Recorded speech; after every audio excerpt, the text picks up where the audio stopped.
ఆహారం ఆలోచనలో మెరుగెత్తిన గింజలు ఎరుగెత్తిన విలువలు. Next part. పొట్టలో చిన్న ప్రేగులలో ఆహారాన్ని త్వరగా జీర్ణం చేయడానికి సోడియం అంటే ఉప్పు శాతం ఉపయోగపడటమే కాకుండా శరీరంలోని కార్బన్ డైఆక్సైడ్ను విసర్జించడానికి కూడా పనికి వస్తుంది. మొలక వచ్చిన గింజల్లో ఈ సోడియం శాతం చాలా ఎక్కువగా పెరగడం కారణంగా మొలకల ఆహారం చాలా త్వరగా జీర్ణం కావడానికి సహకరిస్తుంది. ఎండిన గింజలు ఎండిన ఆహార పదార్థాల్లో విటమిన్ సి చాలా కొద్దిగా ఉంటుంది. అవే గింజలను నానబెట్టి మొలక కట్టినప్పుడు వాతావరణంలోని మూలకాలను పీల్చుకొని విటమిన్ సి శాతం ఊహించినంతగా పెరుగుతుంది. మొలకలు వచ్చిన గింజల్లో విటమిన్ సి ఎక్కువగా ఉండడం కారణంగా మాంసకృతులు త్వరగా విభజింపబడతాయి.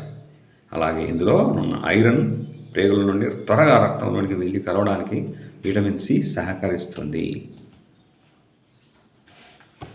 మొలకలు వచ్చే సమయంలో అందులో లభ్యమయ్యే ఎంజైమ్ అమిలైజ్ కారణంగా గింజలలోనున్న పిండి పదార్థం తేలికగా జీర్ణమయ్యే షుగరు అయిన గ్లూకోజ్ మరియు సుక్రోజులుగా మార్చబడుతుంది.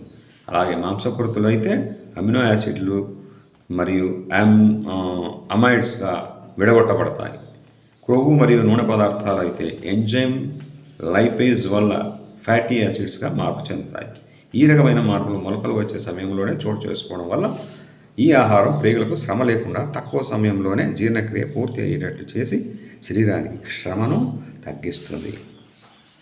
ప్రేగులలో కొంత గ్యాస్ ఉండడం అనేది సహజం, ఆరోగ్య లక్షణం. ఓలిగోషాకరాయిడ్స్ అనేవి ప్రేగులలో గ్యాస్ను తయారు చేయడానికి మూలం. ఈ ఓలిగోషాకరాయిడ్స్ అనేవి ఎండిన గింజలలో ఎక్కువగా ఉంటాయి. అవే గింజలు నాని మొలకలు వచ్చే స్థితిలో అయితే ఈ ఓలిగోషాకరాయిడ్స్ యొక్క శాతం 90% తగ్గుతుంది. అందువల్ల ఇవి గ్యాస్ను పెంచే అవకాశం లేదు. మొలకలు వచ్చిన గింజలు ఎక్కువ పీచు పదార్థాన్ని కలిగి ఉంటాయి. పీచు పదార్థం వల్ల సుఖ విరోచనం జరుగుతుంది. ఇవి సహజంగా మొలకెత్తిన విత్తనాలు ఎక్కువ నీటి శాతాన్ని కలిగి ఉంటాయి. అందువల్ల తినేటప్పుడు కానీ తిన్న తర్వాత కానీ దాహం వేయదు. తర్వాత మొలకలు వచ్చే గింజలు ఏమిటి?